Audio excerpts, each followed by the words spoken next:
Howdy guys and girls, my name is Priori on the Underground Alchemy channel. Today I'm going to be showing you guys how to mix vocals. I'm going to give you like a good, nice understanding of how to go about mixing vocals for just about any genre, because all of the principles I show in this video can be used in other genres. In this case here, we are using one of my great buddies, Lachlan Thorne, also known as Lucky Eye. We're using his song Black Crow today. This song is more of like an acoustic rock type of melodic vocal. So if you do melodic vocals whatsoever, you know, this is definitely for you. If you do rap, I would also say the same, because you can use those principles in a rap delivery as well. As you can tell by the video title, I'm going to be focusing on vocal mixing, but in other tutorials, I might also use this song again for instrumentation mixing. But yeah, we're going to start with the vocals here. We have a main vocal, we have a little dub for the first verse, and then right over here, we also have a third vocal that comes in as a harmony, and once again, another harmony on these last few bars to give impact. So we're going to start with the first vocal, also known as the main vocal. So I'm going to go ahead and click on it. Once I got it recorded, I'm going to bring it to track 2. It doesn't matter what track on the mixer you put the vocal on. It's just good to start off, you know, at the start when it comes to the main properties of a song. So here we go. We have insert 2. I'm going to go ahead and rename this, and we're going to call it vocal 1. We have our slots here for our effects. So there we go. When it comes to mixing, unless there's a certain sound that you're wanting to get, you should never mix when there's no instruments playing. The whole point of mixing is to get a vocal to sit in a mix. It's got to sit with everything else. We're not mixing, when we mix, we're not mixing acapellas. We're mixing vocals into like a sandwich formation. So if you ever find yourself muting everything else and just messing with vocal effects, it's probably not actually going to help you in the long run, because you're not hearing the thing you're trying to mix it into. The whole point, like I said, is to mix. Imagine a pot. You're stirring it up. You're trying to get it to a perfect volume, the perfect amount of everything, the perfect amount of seasoning, etc. So that's what we're trying to do here. So yeah, let's turn on vocal 1. Like I said, main vocal. We have it on insert 2. We're going to go ahead and add in some instrumentation so we can begin mixing. So right up here, we have 2 guitars. I'll go ahead and play them for you. So we have those 2 playing. We have the first guitar on insert 5 in this case, and we have the second guitar on insert 6. Like I said, this is a vocal mixing tutorial, not instrumentation. So I'm just saying this now so you guys understand like how that's going to be mixed into itself. Okay, let's go and turn on the first vocal here, and let's see what we're working with. Like I said, this is dry. There's no effects, so obviously it's not going to sound as good as it actually can. So shout out to Lachlan for being vulnerable, because a lot of artists would not do this. Okay, let's go and have a listen.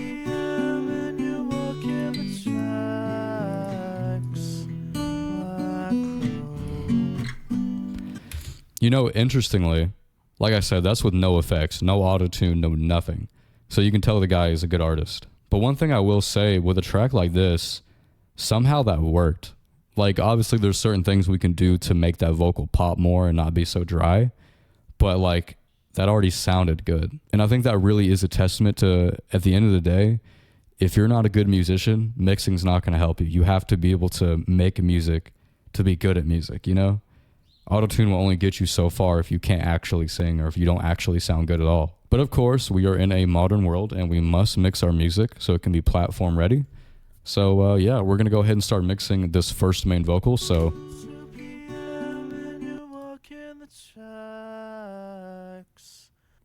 as you can see, very dry, very just like straight into the microphone. So we're going to add some life to this. So starting off in our slot 1, we're going to go ahead and add a parametric EQ2. It's always good to start off with an EQ when it comes to any vocals, so you can get rid of the frequencies you don't want and add the ones that you do. So in this case, when it comes to any modern vocal, that crispiness is like the main thing that is known. So we want to raise those high ends. So in this case, I'm going to show you guys a very extreme example, just so I can show you what it's doing, but here we go. Let me solo the vocal in this case. See how it's becoming so brittle as I raise that high end? There you go. That's basically what we're doing, but we're only going to add a little bit so we can get some of that crispiness without going straight like Xbox Live microphone, right? So we're going to kind of raise this up at about 4,000 hertz, and we might also raise the high mids so we can get some more of those undertones to spike up. So let's see.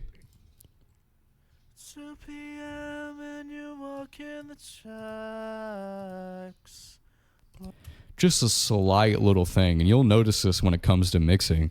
When you really start getting into it, you'll do things that the audience will not even be aware of, but you just do it because, you know, at the end of the day, it's your product and it's however you want it to sound. You have so much potential with any DAW at all. Another thing I notice about this vocal is it's very thin. There's like, it just sounds like thin as shit. And for my preference, I prefer a vocal that's more deep, more low-endy, more bassy, for people that don't understand those terms. So we're going to come down here to the sub bass area, kind of right here where the one starts, and we're going to raise it, and I'm going to kind of come over here to the right and give it just a little bump in the low end. Let's see what that does.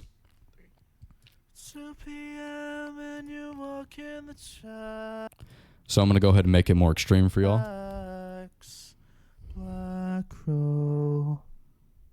See how bassy you can get? And vice versa as well. So if I take this one and I bring it down here, what happens? It becomes thin. If I raise it up, we get more of that thickiness, okay? And this goes for the entire EQ. So right here we have the mid frequencies, right? Oh, sorry, I don't know why I keep spamming it. But right here we have the mid frequencies. If I boost it up, it's kind of more nasally, like as if he's in like a box, right? Because that's the mid frequencies. It's kind of like the main frequency you hear like when you're in a small container or like you're in a small space and you talk, kind of like a closet. More boxy, right? And if we go this way, takes all the mid out, you can hear it. It's almost like shallow now. It has no depth. You kind of see this as waves. You see this as waves, or like, you know, and what happens if you take out the middle of a wave? It becomes shallow. It's awkward. So, you know, usually you want to keep that around there. Like I said, for vocals, we really just want to boost those high end frequencies. Maybe take out some bad frequencies we don't like. So in this case, I'm going to turn down the 3 to 0%. And I'm going to raise it up until I hear a frequency I don't like. This is called frequency sweeping.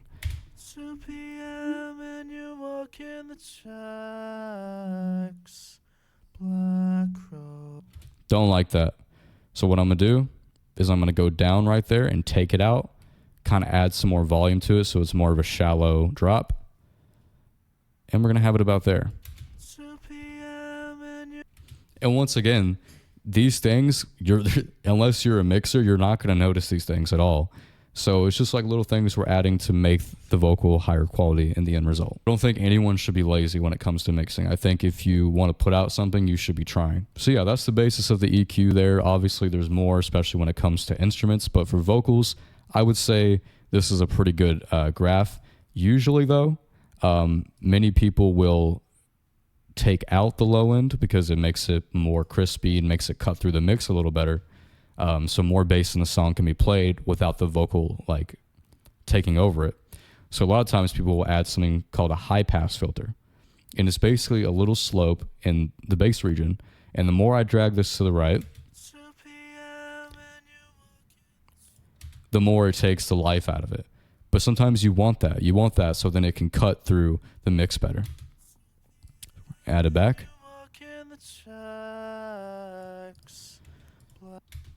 And like I said before, in this case, we're not actually using the high pass filter, which is pretty uncommon, but for this vocal, it's very thin, so I wanted to bring some of that life back.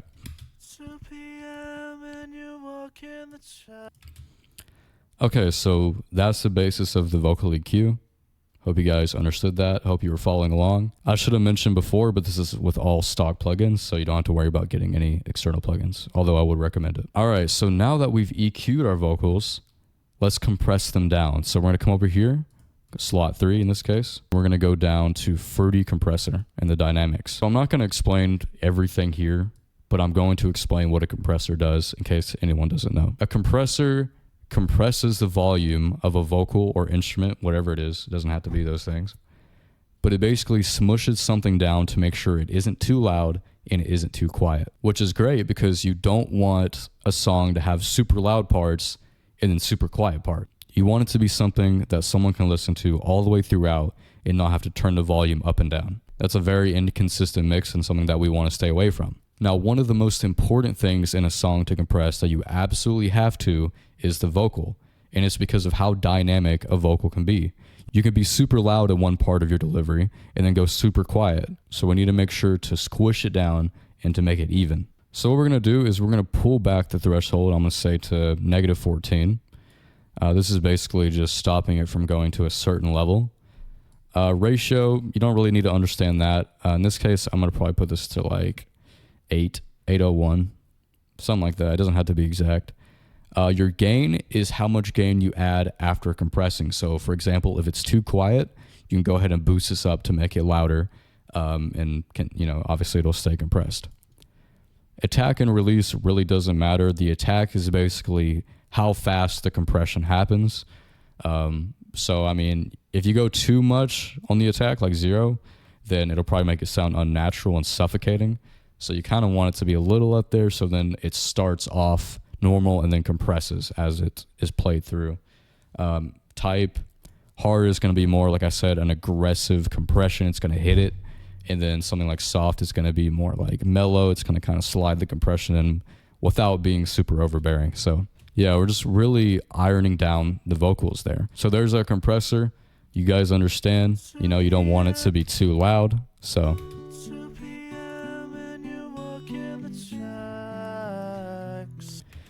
see what happens when I put it to 0. His vocals keep peaking over the guitar, especially in certain spots. So yeah, PM, it got really loud there.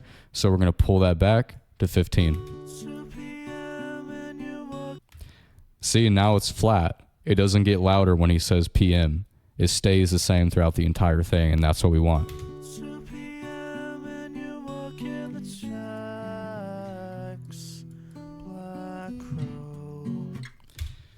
There we go. Now we've compressed the vocal and we've prevented it from going over the mix. We want it to stay in the sandwich. You know what I'm saying? If you put ranch all over your fucking sandwich, you don't want it to pour out of it. You know what I'm saying? You don't want it to pour out as you're eating it. You want it to stay in there. Or maybe you do. Maybe you're a fucking freak. I don't know. But yeah, that's the point of the compression. Now we need to bring some more life into here. And I'm going to show you guys the most godly plugin of all time. Stock plugin. Right here, boys, Soundgoodizer in the dynamics. This plugin right here is the reason why 80% of people in FL actually sound professional. This basically just like has sex with your vocals or has sex with anything you put over it. So yeah, you have all these presets that basically give certain frequencies a major boost. So like I think the D preset is bass, A is like everything, which is why we're going to use it.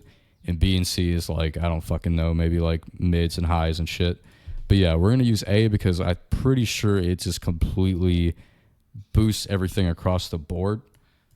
So we're going to use Soundgoodizer and we're going to have it about here. And I'm going to show you guys the extreme difference between Soundgoodizer and no Soundgoodizer.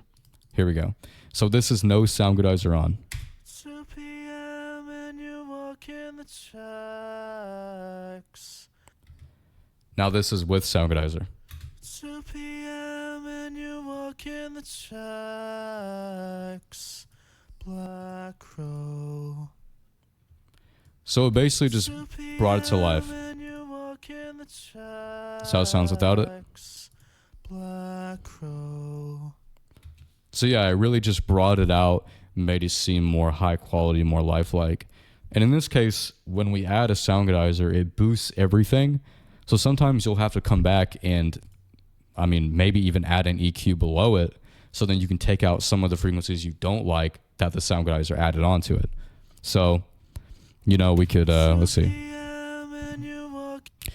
It's kind of getting grainy now because of the Soundgoodizer, so we could take some of these highs out to make up for that. 2 p.m. and you walk in the tracks. Black Crow. We're going to leave that the same, and we're going to kind of pull this back. So. And you walk in the tracks. Black Crow.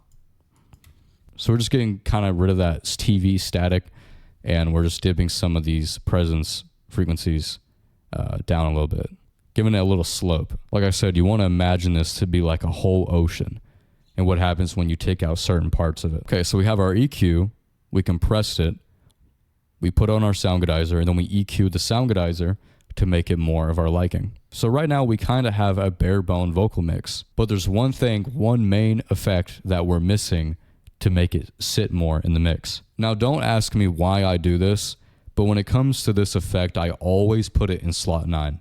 I have no idea why. It's just something that I've built. If you want to copy me and do it with me, we can start the fucking slot 9 gang. Slot 9 FL Studio gang, let's do it. Come on. Reverb always goes in slot 9. If you put it here, you're fucking stupid. Here, stupid, stupid, stupid, stupid. If you go to slot 1, I can't say that on YouTube. So yeah, slot 9. But anyway, yeah, so reverb is the main effect we're going to use to make it really sit in the mix, especially with something melodic. But with rap, it can work as well. You just don't want to go too crazy with it. So we're going to kind of bring this effect down. We can go ahead and grab this sub bus here, whatever you want to call it, and we can turn down the effect. You can also do it with these effects here, but I wouldn't recommend it. These are kind of effects that you want to keep on max. But with something like reverb, you definitely just want to mess with the volume of it more than anything. So let's see what that does. 2 p.m. and you walk in the tracks. So now we have some of that ambiance, some of that reverb. In this case, my favorite preset on FL is definitely the venue, and I'll show you guys what that sounds like. It's more ambient.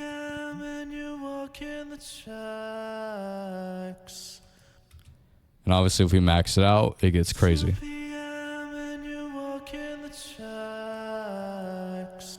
I'm not gonna lie to you guys, I went this whole video and forgot that I did not show you guys how to do autotune. And I can't believe I forgot the main fucking effect for vocals. Bro, that just shows you that Lachlan's actually a great singer, because I completely forgot there's no autotune on this. What the fuck? Like, one thing you'll notice is that when you use something like reverb and you don't have autotune, it becomes more obvious that it's off key.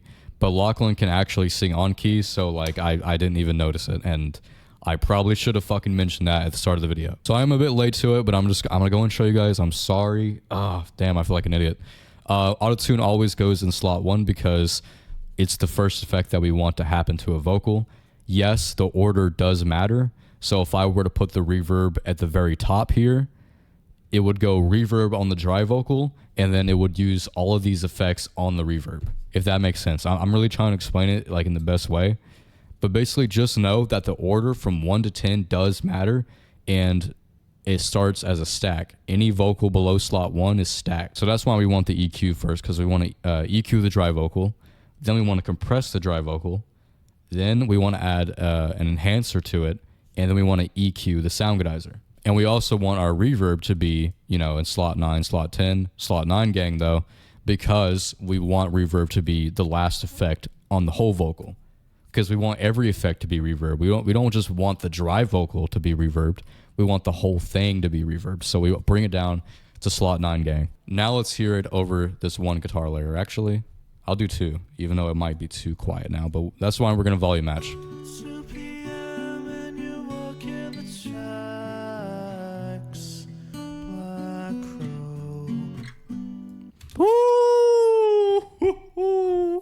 This bitch sounding silky.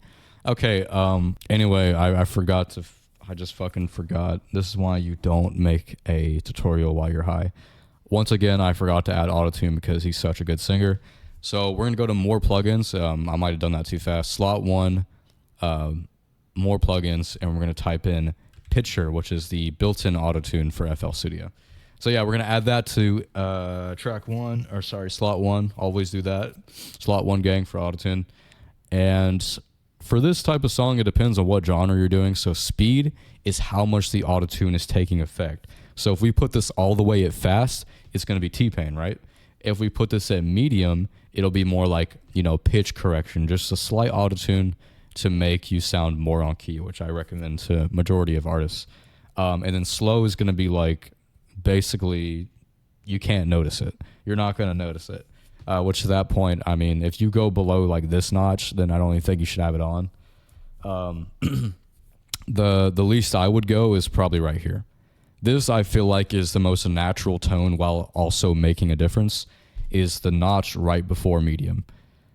Always had a good history with that. So in this case, I'm going to put it there, but I also will exaggerate it to show you what is happening. Now, once again, Autotune does not make you sing good. If you cannot sing on pitch already, autotune will not do anything for you. If anything, it'll make you sound even worse. The thing that you're thinking about is something called Newtone, and it's basically a program. It's a built-in FL plugin, I'm pretty sure, and you can manually go in and edit the notes to make it on key. Now, obviously, the caveat to that is that it can sound very unnatural, but if you really just can't fucking sing, which if you can't sing, just learn, just get good, and then use autotune. Autotune's fine to use. Now, if you're using a tight beat on YouTube, you should usually be able to go into the description and check what key the song is. That's the most important part of autotune, is setting the correct key. If you don't know the key to a song, usually you can put it into like something like TuneBat and it can tell you the key. Or if you're like me or a lot of people, you're too lazy to do that, so you just go through all the keys until you figure it out. Or you find a key that is good enough. Mostly every single key is going to be in either minor or major. Major, I feel like, is more common, so we're going to set this to C major. I don't know the key of the song, so once again, we're going to guess it. It's very easy to guess. All you have to do is listen out for which one sounds good. So I'm going to crank it up so I can really tell, and we're going to see what the autotune is doing here. The key might not be C major at all, but we're going to trial and error until we figure out what key it is. So let's hear. 2 p.m. and you walk in the Nope. See, as soon as you hear shit like that, you know it's not right. So let's go. C sharp. 2 p.m. Oh my God, I'm so sorry, Lachlan. I'm so sorry. 2 p.m. and you walk in the tracks. There we go. It's D major. Well, I don't know if it's D major, but it's working right now. One thing you'll find is that sometimes you'll find a key that works, but then later in the song, when the vocal progression changes, you'll start to notice, oh wait, this isn't the right key because this isn't working, which happens. And in that case, you would just change the key until it's correct throughout the entire vocal track. But I think it's D major. It might not be, but it is working. So we're gonna go and put that back up to right before medium. 2 p.m. and you walk in the tracks. So yeah, it just makes him sound more perfect. And obviously, if I take it off, 2 p.m. and you walk in the tracks. still good. He's still good. That just shows you. And if we go to T-Pain, 2 p.m. and you walk in the tracks. you notice it more whenever you do like runs or like certain stairway melodies. Like in that case, tracks, you know, he went down. So, you know, you're going to hear those note changes more drastically. But yeah, like I said, he don't even really need autotune, but we're still going to add it on there just as a little corrector. If you're someone that doesn't need autotune, view autotune as a track polisher. Even if you're super confident, if you have like fucking perfect pitch singing, I still think you should have autotune on your vocals when it comes to a professional studio recording. Even if it's like this, you know, I mean, if you go down here, like, no, don't put it on. But I mean, like, even like right here, if you're a good singer already, I would say at least put it there because it just polishes the track. And if there is any mistakes, it makes sure that there's not. Now, if you don't like the sound of autotune, no matter what preset you put it on, then yeah, leave it out. But I'm just saying, as a track polisher, I think it is an important plugin. 2 p.m. and you walk in the tracks. Black Crow. So now we just have, I'm actually going to pull back this compressor a bit. But yeah, now we just have a very silky on-tune vocal, which was basically already on tune. And I mean, yeah, I would say this is a great vocal mix so far.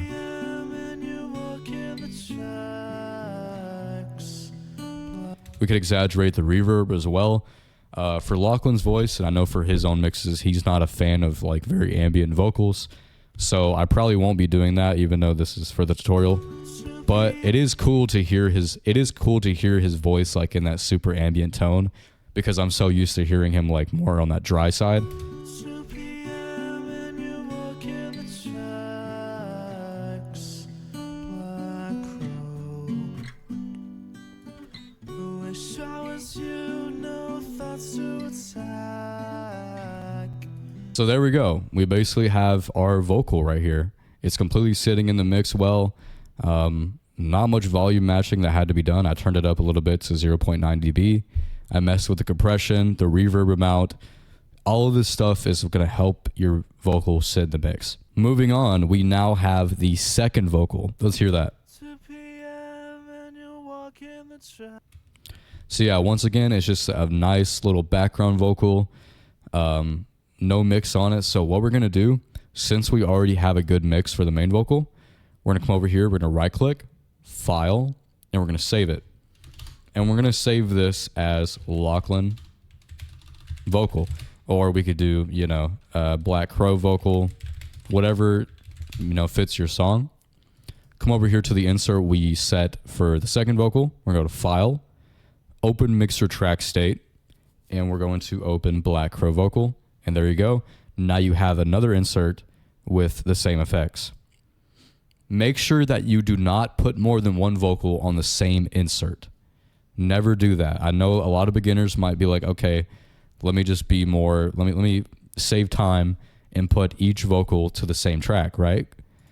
This actually does not make it sound good at all. This actually makes it sound very doubled. So always put, if you add another vocal, ad libs, whatever, each vocal that is over each other needs to be put on a different insert at all times. So we can go ahead and name that to vocal 2. Go and hear it with the effects.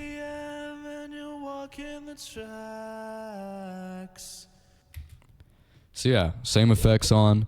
Honestly, I might boost some of the low end here. This right here is just a little EQ. Like if you don't want to add a more complicated EQ and you just need to do some fast mixing, you know, we have our lows, mids, and highs, and we can also mess with the graph like this. It's the same concept in here. The exact same concept is just this is more visual. The same thing is happening in this little mixer right here. So if you want to save some time and just do a basic little, you know, frequency boost, you can just do it here. I don't know if there's an audible difference between this and the built-in EQ, but like I said, you do have more visual legroom when it comes to the parametric EQ too. Now let's hear with the other vocal. 2 p.m. and you walk in the tracks. Okay, so first thing I'm noticing is that the vocals sound too conjoined. They're too tight.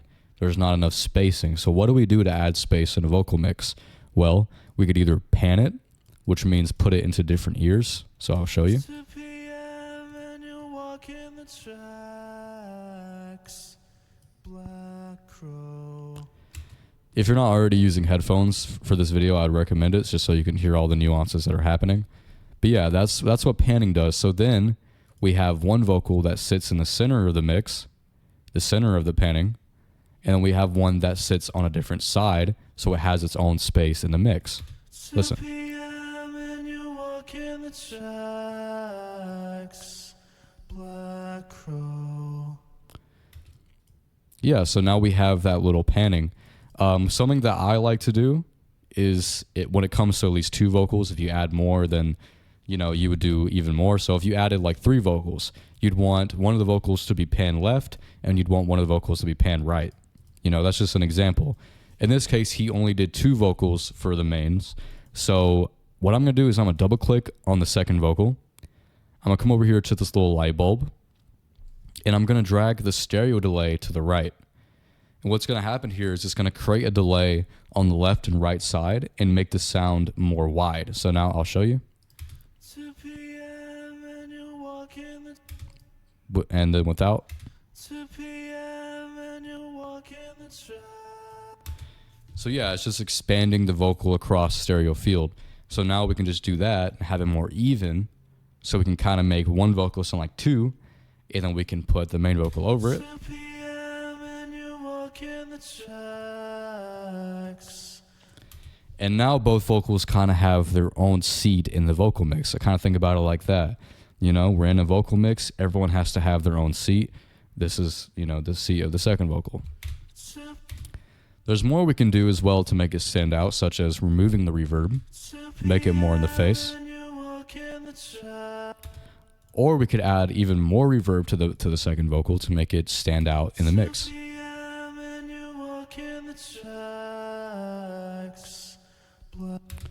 Which honestly I might try.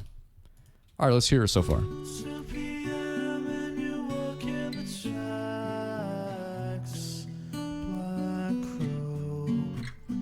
Okay, this sounds good. Okay, I did not. Okay, I don't mean to gas myself up. I'm just saying I'm low key hard. Cause like, come on, bro. No, I'm just kidding. No, nothing could beat the original artist. I'm just saying it sounds thick. It sounds bassy. I'm kind of getting a boner. But all right, let's continue on. Let's hear this one more time. One more time for the kids.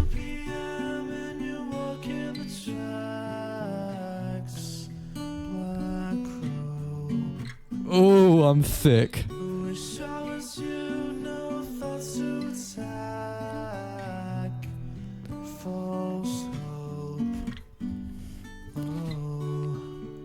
Oh, nah, bro. It's over. Sorry. Bro's going crazy. So right here we have the bass guitar playing. We have some more guitar layers. Like I said, I'm just showing you guys this, but obviously the point of this video is for vocals, not the instrumentation. So, all right, let's move on to the last 4 vocals. I'm going to give you guys some more tips for ad-libs. Right here we have a harmonizing vocal. It's on insert 7, so I'm just going to name that to harmony 1.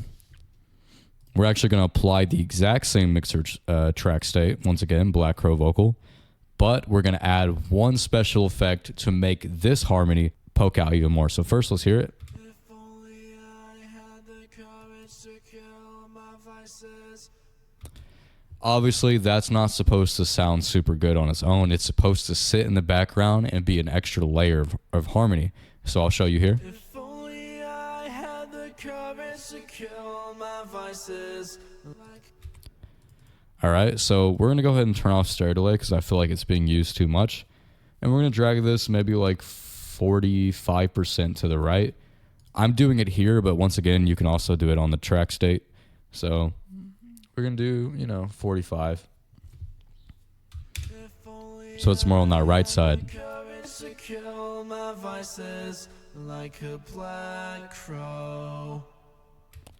Super clean. Now I'm going to show you guys a really cool background vocal effect. A lot of people will know this. I think it belongs in slot 8 gang.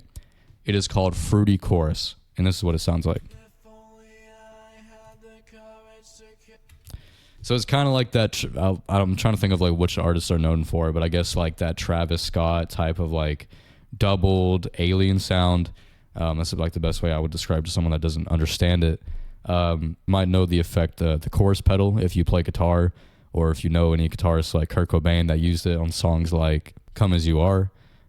That's basically what this effect is. But basically this effect just completely changes the tone of whatever you're putting it on, so it makes it stand out among other things. So let's hear it. If only I had the courage to kill my vices like a black crow. Let's go.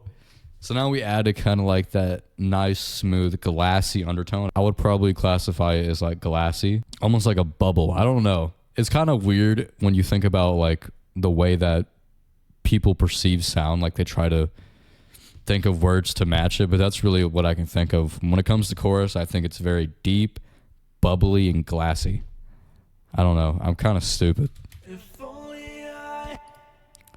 And now we have one more vocal we're going to put on track 8 because it is the second harmony. Okay, and once again, on this 4th vocal, we're going to add our Black Crow preset. Once again, we're going to add chorus because it's a background harmony. We're going to leave it maxed out on both. But this time, we're going to turn this to 45% left so it can fill up the other gap. And I guess we're going to turn these down a bit so they don't poke out too much in the mix.